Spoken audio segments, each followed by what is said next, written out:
নমস্কার এবং স্বাগতম আপনাদের এই সেশনে, যার নাম হলো বোরিং প্র্যাকটিস প্লেন, কাউন্টার এবং স্টেপ, ইন্টারনাল রিসেসিং।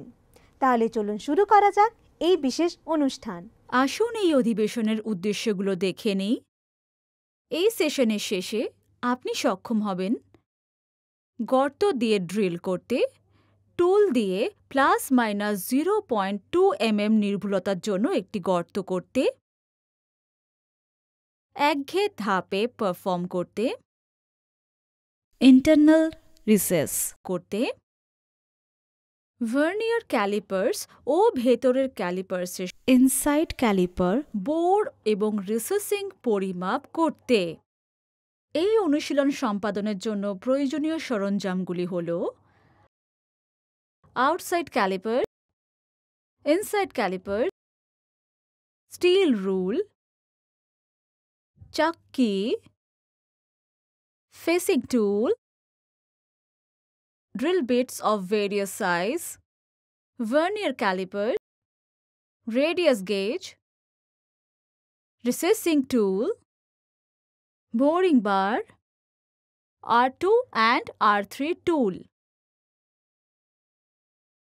বোরিং হল বোরিং টুল ব্যবহার করে প্রি-ড্রিল করা গর্তের ব্যাস বড় করার প্রক্রিয়া। রিসেসিং হল বোর্ড গর্তের ভেতরে একটি বৃত্তাকার চ্যানেল কাটার প্রক্রিয়া।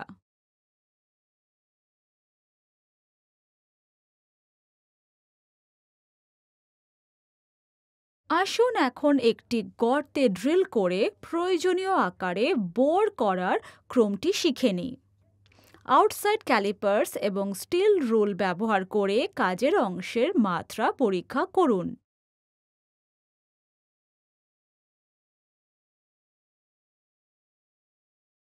একটি চাক চাবি ব্যবহার করে 4 জ চাকের ওপর কাজের অংশটি মাউন্ট করুন, যাতে 45 mm চাকের বাইরে থাকে। কাজের অংশের এক প্রান্তে মুখোমুখি অপারেশন সম্পাদন করুন। 45 mm ব্যাস কমাতে সর্বাধিক সম্ভাব্য দৈর্ঘ্যের জন্য টার্নিং অপারেশন সম্পাদন করুন।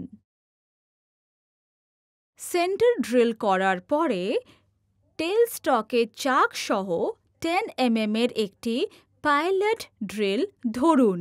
টেল স্টকটিকে ড্রিলিং করার জন্য একটি সুবিধাজনক অবস্থানে নিয়ে যান এবং বেডে লক করুন। লেদটি চালান এবং ড্রিলটিকে অগ্রসর করুন, যাতে এটি চাকের মধ্যে থাকা কাজের অংশের ওপর ড্রিলিং করতে পারে একটি গর্তের মাধ্যমে।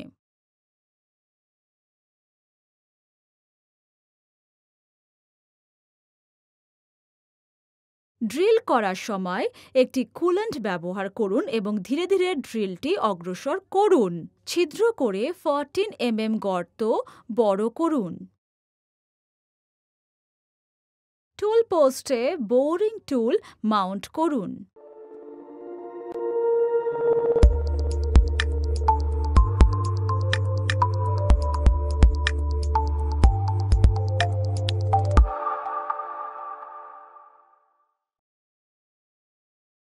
কাটিং টুলের কাটিং প্রান্তটি কেন্দ্ররেখার সামান্য উপরে সেট করুন, কারণ কাটার সময় টুলটির নিচের দিকে স্প্রিং হওয়ার প্রবণতা থাকে।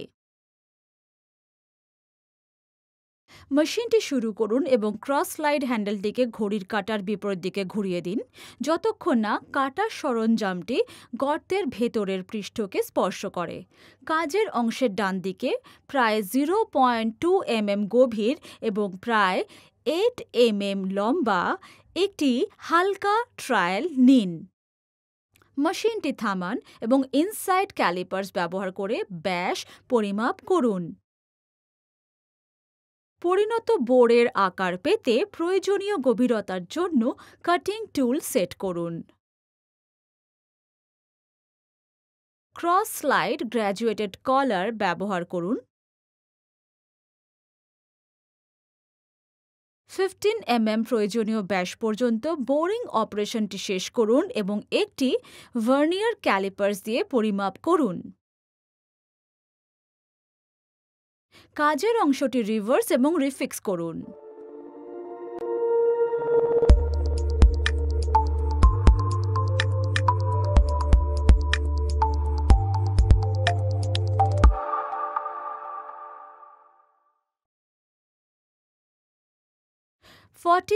মোট দৈর্ঘ্য পেতে অন্য প্রান্তে মুখোমুখি অপারেশন সম্পাদন করুন। পুরো দৈর্ঘ্য জুড়ে 45 mm ব্যাস পেতে টার্নিং অপারেশন সম্পাদন করুন। আসুন এখন স্টেপ বোরিং এবং ইন্টারনাল রিসার্চিং করার সিকোয়েন্সটা দেখে নিই। টুল পোস্টে বোরিং টুল মাউন্ট করুন।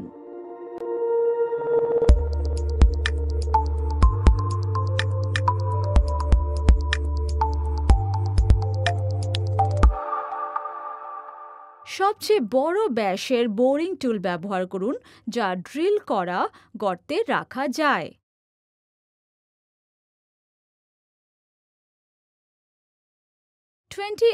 mm ব্যাস গর্ত পেতে মুখোমুখি প্রান্ত থেকে 33 mm দৈর্ঘ্যে বোরিং অপারেশন করুন।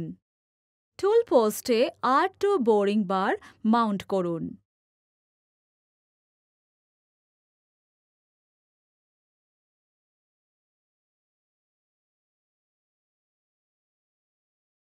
মুখ থেকে খাঁজের কিনারা পর্যন্ত দূরত্ব গণনা করুন, শেষ মুখ থেকে সবচেয়ে দূরে।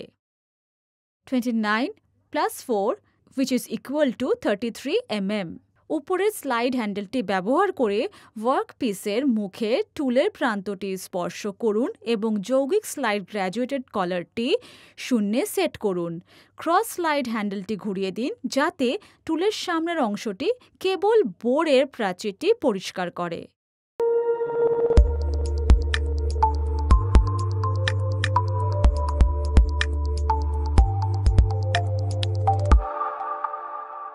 বোরের মধ্যে গণনাকৃত দূরত্বে টুলটি স্থাপন করতে উপরের স্লাইড হ্যান্ডেলটি ঘুরিয়ে দিন।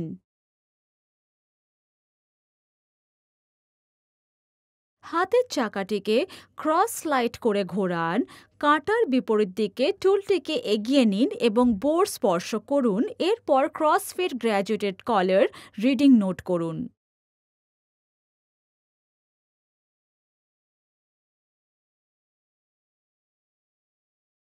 ক্রস স্লাইড হ্যান্ড হুইলটিকে একই দিকে ঘোরান যাতে টুলটি বোর থেকে ধাতুটিকে 4 mm চওড়া, 35 mm ব্যাস এবং 2 mm ব্যাসার্ধের রিসেস তৈরি করতে পারে।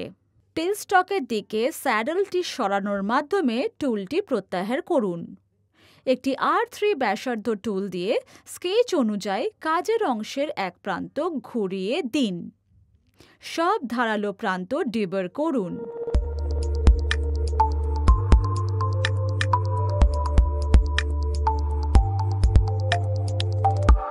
ক্যালিপার্স ব্যবহার করে ব্যাসার্ধ পরিমাপক এবং অন্যান্য মাত্রা দিয়ে ব্যাসার্ধ পরীক্ষা করুন।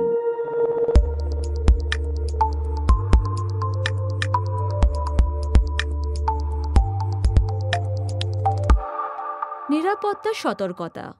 আকার এবং অপারেশন অনুযায়ী সঠিক স্পিন্ডেলের গতি নির্বাচন করুন এবং সেট করুন। সঠিক কেন্দ্র উচ্চতায় টুল সেট করুন।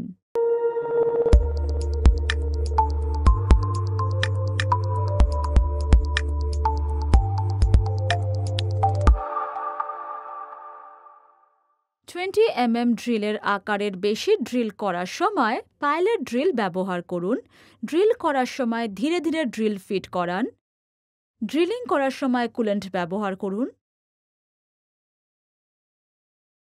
শব্দ কমাতে যতটা সম্ভব বোরিং টুলগুলোকে আঁকড়ে ধরুন। আমরা যা যা শিখেছি চলুন সংক্ষেপে জেনে নিই। গর্ত দিয়ে ড্রিল করতে, টুল দিয়ে ±0.2 mm নির্ভুলতার জন্য একটি গর্ত করতে, একঘেয়ে ধাপে পারফর্ম করতে, ইন্টারনাল রিসোর্স কাজ সম্পাদন করতে ভার্নিয়ার ক্যালিপার্স ইনসাইড ক্যালিপার্সের সাহায্যে বোর এবং রিসেসিং পরিমাপ করতে। সুতরাং এতক্ষণ আমরা বোরিং প্র্যাকটিস প্লেন, কাউন্টার এবং স্টেপ, ইন্টারনাল রিসেসিংয়ের ব্যাপারে কথা বললাম। তাহলে দেখা হবে পরবর্তী পর্বে।